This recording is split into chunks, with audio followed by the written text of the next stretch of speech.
I am delighted to welcome you to this week's webinar together with the Japan Sake and Shochu Makers Association and our special guests all the way from that great lawless state that is Texas, Caer Maiko of Daijobu Popup and Mr. Chris Bostick of Half Step Bar. They have got some fantastic shochu they're going to be drinking with us and showcasing their cocktails. And then we're going to get down to the really important thing, which is talking about where are Asian cocktails at and where is the bar business at and where are both of those things going. Now, a little bit of housekeeping just before we get going. I'm going to do a little Shochu 101. So if you've seen this before, take 5 or 6 minutes, go make a coffee or something to come back. If you haven't seen the Shochu 101, stick around because it'll help you understand the spirit that we're going to be talking about and tasting, where it's from and why it's special and all that sort of thing. Then we're going to do a tasting of each Shochu that Caer and Chris are making a cocktail with. And then it's over to them to talk their way through why they made the choices they did, why they chose that particular shochu and the cocktail that they have. And then we'll get down to our topics for today. And that's kind of it. So without further ado, let me do the old share screen thing. So just a bit of housekeeping again before we kick off. Next week, our first ever Japan Sake Shochu Makers Association webinar on Espanol, in Spanish. It's Madrid versus Peru with my old mate, Diego Cabrera from the award-winning Salmon Guru Bar in Madrid, chatting to Luis Chinos Flores Ames in Peru about Shochu versus Pisco. And believe it or not, there's more similarities than you might think. That one's going to be great, especially if you speak Spanish. Big reminder to everybody out there, and especially the people on the webinar today, or if you're following us on Instagram, enter on www.showchu.guide for the Shochu cocktail competition, because you could win a week-long trip to Japan. And I'm gambling that you haven't made too many international trips in the last 2 years, right? Imagine if your first one was all the way to Japan with lots of fun stuff to do there and a ton of distillery tours. Check out all the rules and regulations and runners and riders and make sure you get your entry in before 31 January on www.showchu.guide. And while you're putting dates in your date book, let's put in 1 to 14 March. I know it's 2 weeks, but that is Shochu Cocktail Week because Shochu cocktails are so amazing, we couldn't fit them all into just 1 week. Bars all around America, New York, San Francisco, Los Angeles, Austin, are going to be featuring Shochu cocktails on their menu, Shochu tastings, Shochu flights, and it's going to be a chance for you, maybe as a bartender, to show people what you know about Shochu, and it's going to be a chance for your guests to learn more about Japan's best-selling spirit, the spirit that actually is drunk more in Japan even than sake. All right, we'll come back to all these at the end again, so don't worry if you didn't write them down. Let's get down to business. Shochu 101, right? This whole seminar is with myself, Caer, and Chris. Their Instagram handles are up there, as is the JSS Shochu. You should follow at JSS_Shochu for all the latest up-to-date information about the Shochu Cocktail Week, about the Shochu Cocktail Competition, and about these weekly webinars. Now, this Shochu stuff, where's it from? Japan. You probably knew that. And the first written proof we have about Shochu dates back to 1546. A Portuguese explorer came to Japan and he spoke about what he called araki. And he was using that phrase because it kind of meant hooch or booze or liquor. It was almost certainly Shochu, but of course, he didn't know that word and didn't write it down. The first time we have the word Shochu used was in 1559, and it's a lovely story. 2 construction workers were hired to renovate a shrine, and they left kind of hidden graffiti behind them saying that the head priest was so stingy, he didn't even give us any Shochu. So that's our stake in the ground for the origins of Shochu, 1559. Today, you can make Shochu in every prefecture in Japan, but the spiritual and emotional heart of Shochu is the southwest area, the Ryukyu Kingdom, centered around places like Kagoshima and Oita and Okinawa and Miyazaki and places like that. The tropical zone, actually. And that's an important fact that we'll come back to in a moment. Now, what is it? Shochu is a distilled spirit, but you can make it from almost 50 different ingredients. Everything from seaweed and sesame and ginger, right, up to buckwheat. However, 75% of all the shochu that is drunk in Japan is either rice, barley, or sweet potato. What you do is you make a mash of this raw ingredient, whatever it may be, and then you're going to add two things to it. One of them you probably know very well, and one of them might be new to you. The one you know is, of course, yeast, right, which turns sugar into alcohol. But Koji, which is a mold, the aspergillus mold, Aspergillus oryzae, if you're taking notes, converts the starches in things like potato or rice or barley or the other ingredients into sugar. It also throws off a lot of citric acid, which helps prevent the mash from getting infected with bacteria. Remember, all this happens largely in the tropical zone of Japan. And Koji adds many, many layers of flavor. In a lot of ways, it's a secret ingredient. Now, there's two main types of shochu, just like there's single malt and there's grain whiskey. So single malt shochu is what we call honkaku shochu. It used to be called utsurai shochu until around 1971.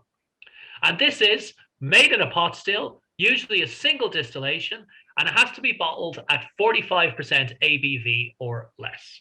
No neutral alcohol, no additives, no nothing. If you use a column still to make shochu, it's called korowai. And that kind of shochu has to be bottled at less than 36% alcohol.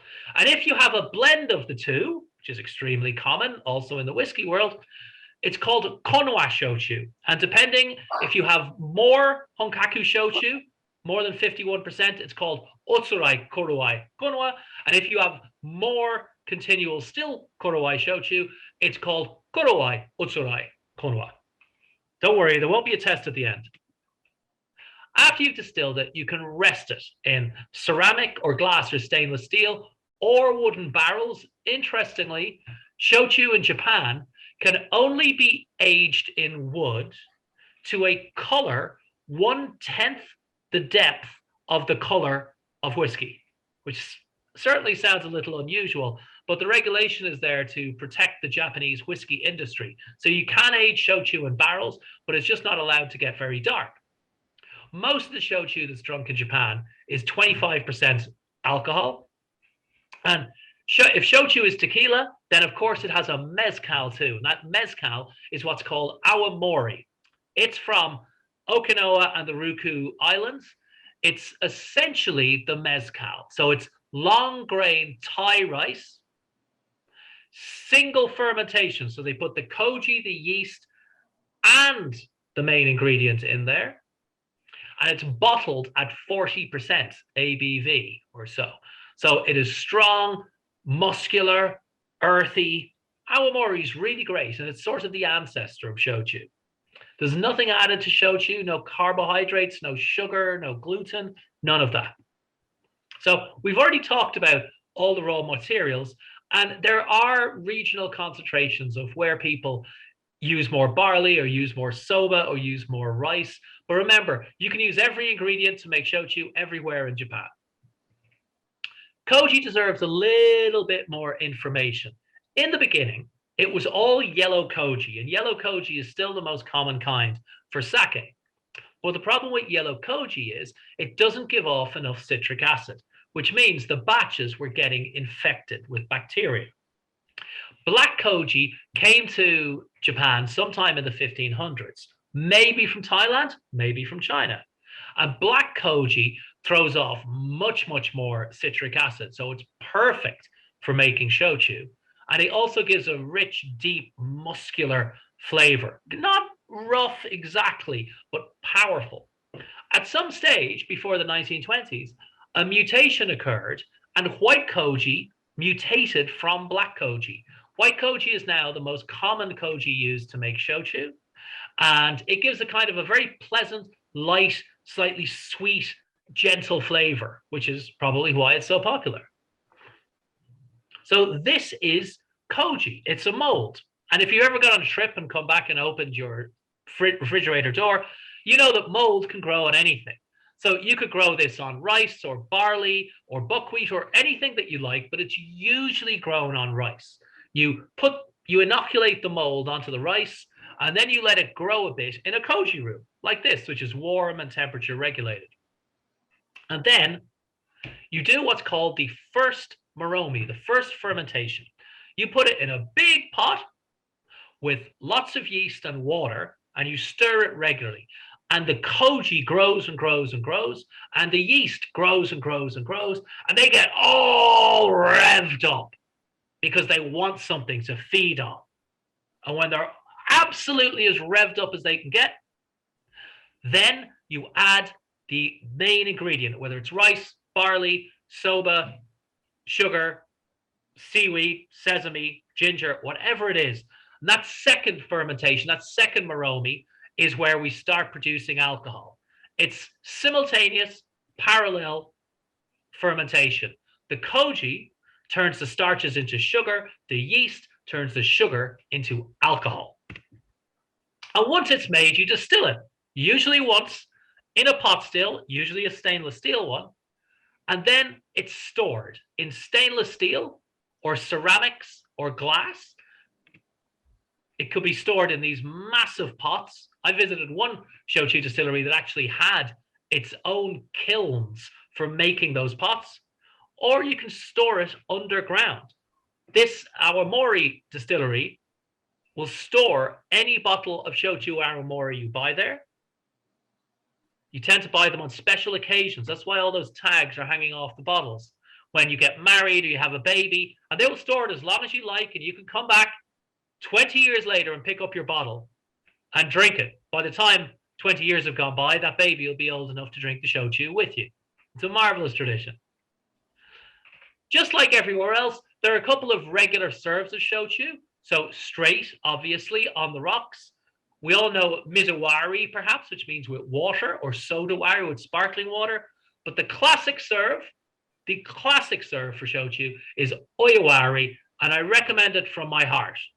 4 parts of hot water just off the boil, 6 parts of shochu, just lightly stir. In fact, if you add the shochu to the hot water, you don't need to stir it at all. It kind of stirs itself.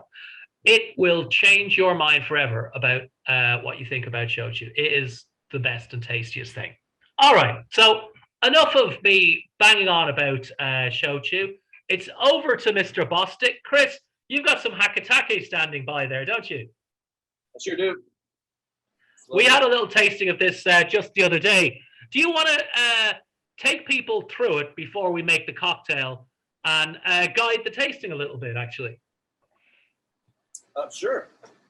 So I ended up choosing this shochu because this was one that, I mean, from sweet potato to black sugar and rice, this was 100% rice. And I was kind of fascinated because like the way that they polish the rice is similar, like a junmai style, which is similar to, you know, a sake production. So depending on how much of the rice kernel is polished, kind of has an outcome of you know, of how deeply they get in there. And so I found that this was just clean, bright, delightful, refreshing. And as it turns out, I guess it's one of the top selling, or maybe the top selling shochu in Japan. And I can tell why, because it's super clean, it's very fresh. I think it really punches above its weight in terms of flavor intensity, considering it's only 24%. Yeah, the finish is very long for it being such a kind of a light, fresh style spirit. I think that it's due to the, you know, the quality of production, the The Kuma River Valley, which is this very fertile valley that, you know, where they treat these shochu similar to like a DOC or you know, a denominational controller, where they have of what I would assume would be kind of a terroir. So they speak to the land, or they speak to the area in which the products that make it up are grown. And you know, as I drink these and I see the pictures of, you know, where the Koji's produce, and having been to distilleries, I'm just fascinated by what these distilleries probably smell like. Just these aromas of agricultural product and fermentation and distillation. I'm sure it's intoxicating. And so, you know, one of my favorite, I hope to one of these days go to Japan and visit these, because one of my favorite things about visiting distilleries or wineries is making that connection of flavor and sense memory, so that when you're thousands of miles away from that distillery and you taste it, you can smell that room. You're whisked back to that area of fermentation and distillation. And with products like these shochus are just incredibly well made. I can only imagine how wonderful going to these distilleries is. And so that's kind of why that I chose this. And I don't know if you want me to make the cocktail, or yeah, I mean, I think we agree. This is as good a benchmark of rice shochu as you can get anywhere. So I'm really interested to see what you did with it, Chris. Please take it away. So because it's light and refreshing, and I felt it was challenging to make a cocktail that still lets the shochu shine, but doesn't overpower it. And so some of the rules, some of the traditional, you know, constructs of cocktail making, I kind of threw out the window, and I was like, okay, what can I do to not overpower this? And so I wanted to use 1 cucumber slice. So this is going to be the Kuma River Swizzle. So 1 cucumber slice, 1 red grape, ½ ounce of grapefruit juice, ½ ounce of lime juice, ½ ounce of simple syrup,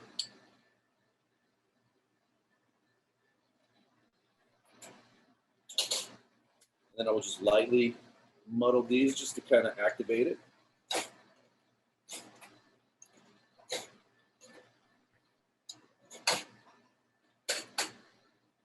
Then I'm going to use 2½ ounces of the shochu.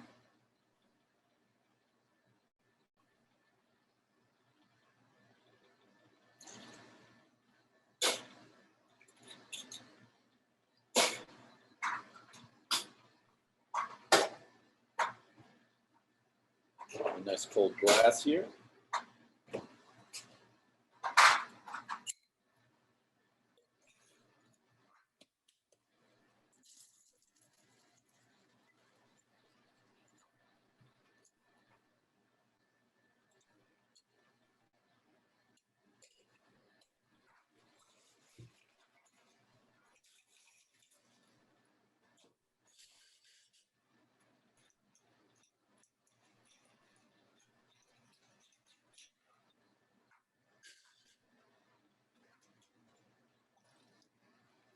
A little bit of soda water.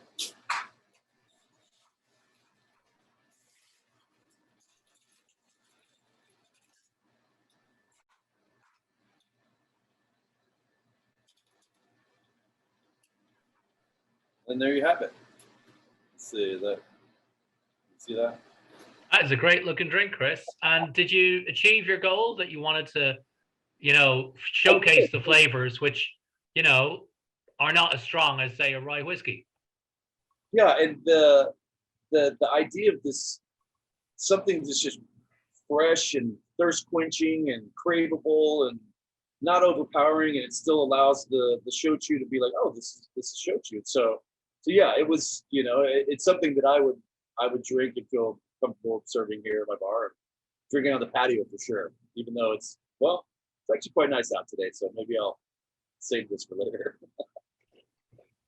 Oh, well done. That's a definite patio pounder. And if now it's time to go over to Caer. Caer, I know we had a little tasting on the phone as well, which was brilliant. How's things? Hi, everyone. Sorry about that. I'm doing well. I'm really excited to be mixing some Japanese-inspired cocktails today. Lovely. And I'm delighted that you chose the Unkai. I'll just pull up. It's a little unusual, the old Unkai. Absolutely. But I think that's what makes it so fun to play with. Well, that's exactly right. It's not like Soba Shochu is like unknown. It's just a little less common. And what this one is 50% buckwheat, Soba, 33% barley, and 17% rice. The first of its kind we've had in all of these sessions. It's white Koji, and it's at that 25%. So do you want to take us through a tasting so people can draw a line from that to your mixology choices? Absolutely. I think what drew me to this particular shochu in terms of flavor was how delicate yet tropical it is, which I feel like is so representative of what shochu is as a spirit, because it's truly a tropical spirit. And a lot of people don't necessarily think of it that way. I got a lot of green and white sort of tea and floral notes, a little bit of grassiness, but I also got a lot of low acid tropical fruit, things like papaya, banana, guava, but in a very subtle way, not in a punchy, fruity way. Almost like you were just smelling the aroma of it rather than just tasting the sweetness of it.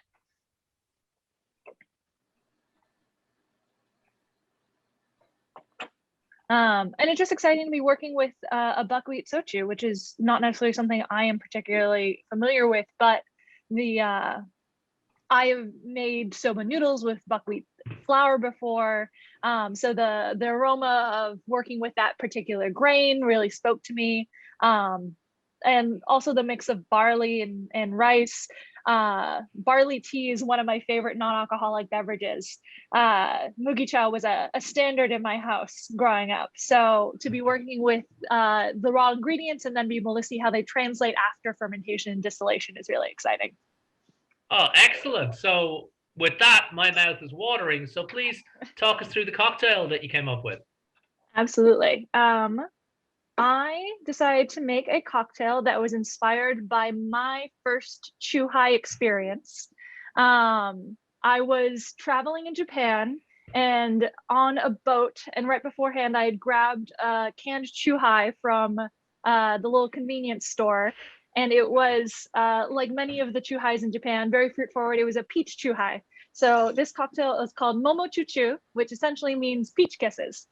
I'm going to do 1 dash of Peychaud's bitters, which will add a little bit of spice that I'm mostly to bring out the fruit note. A 1/2 ounce of a cold brewed white jasmine tea.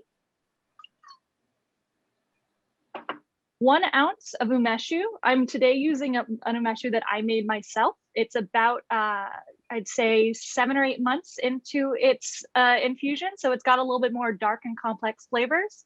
Umeshu usually starts with a sochu base, but I made 6 different ones so I could compare them. And this one actually has a gin base to it. All right, Chris, if you play your cards right, you might get a free sample from Caer, you know, if you're nice. I can always drop one off at Half Step the next time I'm there. And then like Chris was talking about, I found that with the delicate notes of this particular sochu and working with sochu in general, you kind of have to throw away the traditional cocktail proportions. And I'm actually using 3 ounces of the Unkai in this drink. Not only the lower ABV, but just all of the delicate flavors in here are really easy to get lost, especially if you over dilute. And because of this, all the ingredients I'm using today are actually pre-chilled. I've kept them in the fridge or freezer, depending on their alcohol content. So I'm gonna give this a little bit of a stir to make sure it's incorporated. And then I pour it into a flute. Oh, We're gonna top it off with 2 ounces of alembic pesh beer.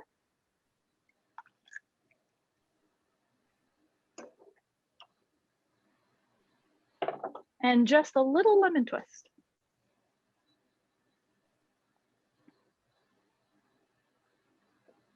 Kanpai. Kanpai.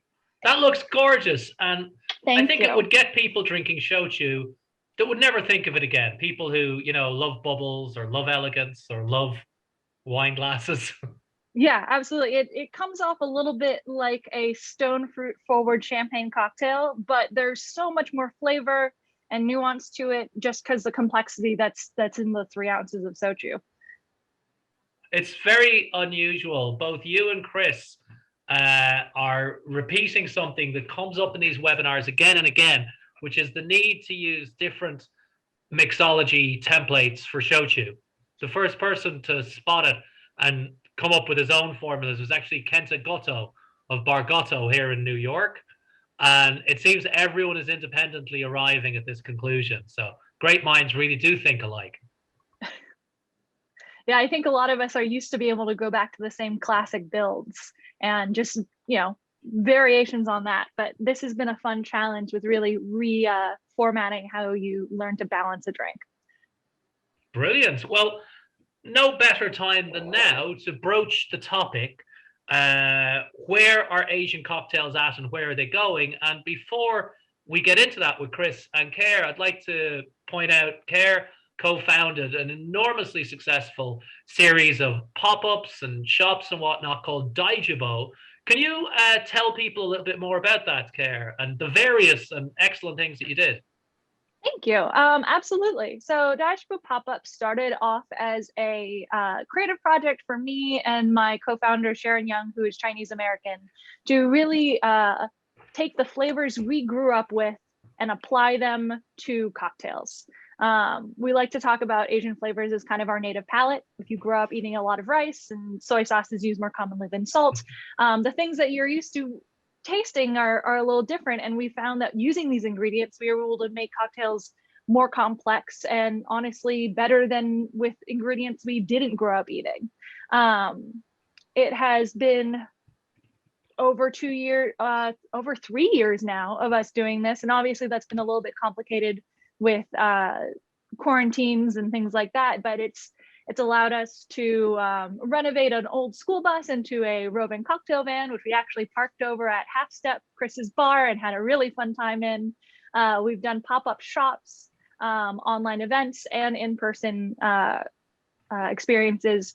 But our big goal is just to always make sure that everything about your experience goes back to Asian culture, people, and flavors. So whether it be your drink, the music you're hearing, the food you're tasting, the art on the walls, any of it goes back to the culture that we grew up with. You're kind of coming from inside that culture, obviously, but both for Texas and the larger USA, where do you think Asian cocktails are at now? Are they evolving and changing? Are they kind of a bit stagnant? Like, what's going on in your opinion? I think there's a lot of evolution going on. It's very interesting just talking about the concept of what is an Asian cocktail, because it's like, okay, am I talking about a Japanese highball or a chuhai, which, you know, are very common in Japan? Am I talking about drinking baijiu neat like you do in China? Or am I talking about what we've learned Asian cocktails are in the United States, things like lychee martinis and Midori sours? And I think it applies to all of them, but all of them are absolutely becoming either more popular or more thought about or more played with. And as we start to get more and more spirits from Asia, Shochu included, I think people are finding an exciting new range of flavors to explore. So definitely growing. And I keep seeing more and more Asian inspired bars, restaurants, pop-ups, cocktails popping up all over the place, which is very exciting. Definitely. I mean, we've got multiple Japanese cocktail books out now. We've got The Way of the Cocktail from Julia Momose and Emma Janssen. We've got the Masa Urashido's fantastic cocktail book based on what he makes at his excellent bar, Katana Kitten, here in New York. Oh, there you go. Lovely. Got both of them. Look at that. Full house. And Chris, You've come obviously from the West Coast to Austin. Differences in approaches to Asian cocktails, good, bad, different? I feel that kind of what we had discussed the other day, and I think that as bartenders, mixologists, owners, hospitality professionals, I feel like a lot of us are constantly looking to improve our skill set, increase our knowledge. What is going on? What you touched on is something that, why do we like bold flavors? Why do we geek out on fermentation? Why do we, seek out things that are different or flavorful? And the idea of this, the discussion of Koji as a fermentation, accelerant, if you will, it's kind of fascinating. And I feel that as we, kind of just keep charging ahead and forging, new territory, we're going to seek out things that are well made and that, have an interesting story. And then I believe also speak to kind of what I said earlier, but speak to the location in which it's from. And I think that that's always something that I seek out. And that's why, like I love going to Mexico and visiting, and seeing mezcal made in these, these really interesting, kind of dangerous looking places. And it's, stuff that just wouldn't fly here in the States. But I think all of that is to say that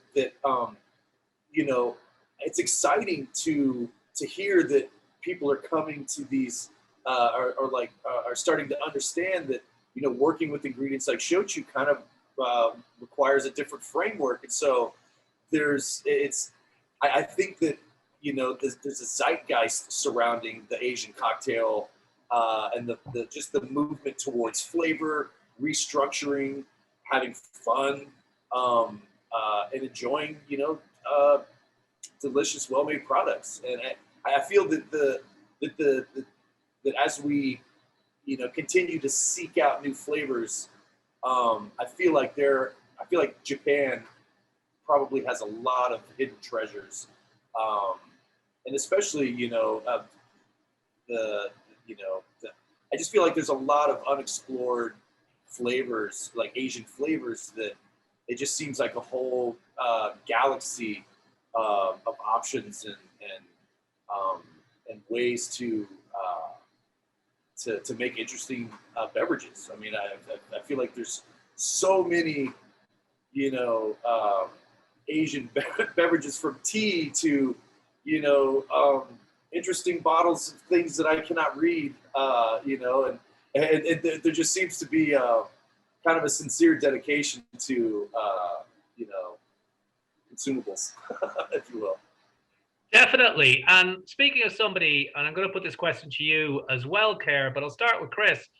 What do you think is the best way to introduce guests to, let's say, Asian ingredients, things like shochu and baijiu and sake? Is it in a cocktail they would recognize, like indeed a shochu martini or something like that?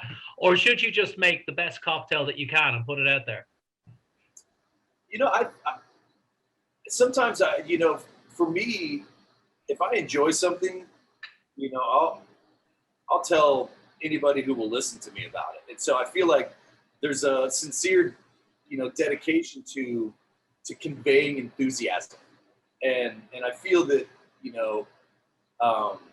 getting behind something or just being genuinely sincere and excited about a product, like something like this, for instance, I would put on our Sunday, patio menu for live music and say, hey guys, like, try this. It's lower ABV and it's super refreshing. You can drink them all day.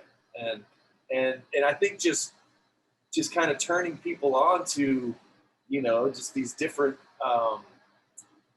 avenues of flavor. I really see that I think people would be excited about it. No, I agree. What do you think, Caer? You've taken the Daijobu Popup to many weird locations, and you've probably reached a lot of people that might not have gone to an Asian bar, a Japanese bar, a Chinese bar. How was the reaction there? Always very excited, but I will say most of these people are going in expecting to have a very Asian experience. So you're at least dealing with some open minds. I found that while you don't necessarily need a cocktail that they like a classic that they understand already, at least having some sort of flavor that they can connect to. Because if I start talking about barley and buckwheat and things like that, not everyone eats those all the time or has a lot of context for it. So being able to describe what you're drinking, or at least putting it with other flavors that they have a little bit more familiarity with, tends to help. But it is surprising the amount of spaces where you can be like, oh, sweet potato shochu has a really like savory note to it, and sometimes it reminds me of olives, which kind of reminds me of really well-made blanco tequilas. So if I put it in with a paloma or a margarita, it tends to kind of fill in the same space. That's definitely an easier thing to do if you're in a bar that normally doesn't have Asian ingredients that would better connect with the flavors that you're working with within Asian spirits. Yeah, I'd have to agree. By the way, everybody tuning in here, if you have questions, please put them in the chat. We'd love to put them to our esteemed panelists here. And I think our friends at the JSS will put in any questions that come in through the Instagram comments to us. So don't be shy about that. All right.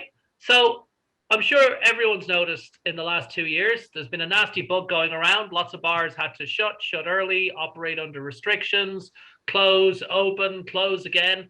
So where's the business at, and where's it going to be in, let's be reasonable here, 3 years? Chris, what do you think? Wow, what a question.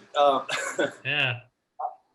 I feel that in a very profound way, the pandemic has obviously tested the fortitude of those who have been up against it. Sadly, some places have closed. It's been it's taken a lot of work to keep things going, to keep things moving. For a large part of 2020, we were closed for about 8 months, and that was a bitter pill to swallow. But as adversity tends to do, it kind of allows you to, or requires you to hone in on what really matters, and focus in on the things that you actually have control over. Because as we all know, a lot of things are completely out of our control. So in a way, I feel it's not only made us stronger, but it's given us kind of a direction, or a new focus, and a direction to head, utilizing some of these stressors to the business that we've kind of learned throughout this pandemic. And so as we move forward, I feel that I feel like we've learned what not to stress about, and we've learned how to be better at the things that we can control. And I know that sounds kind of hippy-dippy or profound, but it really has been a journey, even a personal journey. As there were moments of 2020 that weirdly I kind of miss, because I feel like we were all given this moment to kind of reflect and slow down and take inventory and kind of rediscover what really matters to us. And for me, I think that the business has, I'm not going to say better for it, because it's been a struggle, and I'm incredibly grateful for our staff, and I feel like they get the most credit, because they're the ones that that do the heavy lifting, and that they still see the vision of what Half Step was always meant to be. And I feel like moving forward, celebrating and being extremely grateful for those who got us here is going to take us into the future. And as we continue to just turn the lights on, day in and day out. I think it's the people and the culture that will just help us to continue to succeed. A lot to unpack there, Chris, and I think you really hit a lot of points that many people would agree on. Caer, you, I know, bartend, but you were also doing the pop-up, so you were able to pivot very, very nimbly. Do you think there's learnings from your experiences the last 2 years that will kind of become part of the way we all operate in the future? Well, hopefully we don't have anything like this happen again anytime soon. So I would really love a little while where I don't have to pivot every week or so, but definitely be able to make calls on the fly and adjust service or products depending on what we need that day has been a huge part of both the pop-up and my bartending and managing in my home bar. But I would say the thing that's really surprised me and made me surprisingly happy over the last couple of years is how much the guests and the community can really rally behind something as simple as a bar. We had a while where a lot of people really weren't going out at all, and I think they really realized, wow, I miss that third place, the place that isn't home but feels like home, and I miss my favorite bartender and my favorite flavors and all the good stuff that comes with it. So now that we can, in sometimes open safely, I've been very happy to see the regulars who we have are coming back on a regular basis. And when we do a Daijobu Pop-up, I have dozens of people who've been to every single one. The amount that people are attaching themselves to these businesses and how much they care about them surviving, it makes those very difficult days seem a little bit more manageable. Yeah, I do think that bars have realized their greatest asset is not their ice machine or even their social media account. It's their mailing list. It's their regulars, people who will come and buy to-go cocktails or support a pop-up if it's happening, people who will understand if your opening hours are a little off, right? Or if you're a little understaffed. Absolutely. No, go ahead. No, I was just doing a thing. It is really exciting to see the amount that people care, and also it'll be interesting to see as in the next few years. Obviously, we've had a lot of places close, which is really sad, but I imagine soon new places, as soon as we are in a more stable place, new places are going to start to open, and it kind of being a fresh start for a lot of the industry with how we treat ourselves and how we treat our guests. And I'm really excited to see where that goes. Yeah, what we've seen in New York is obviously a lot of people left the industry and there's still a huge lack of staff. But I'm seeing people coming into the industry now, like starting off, or they were in the industry maybe part-time or something, and now they're moving up. Have you noticed that as well, Chris? Yes, and I think that the amount of people seeing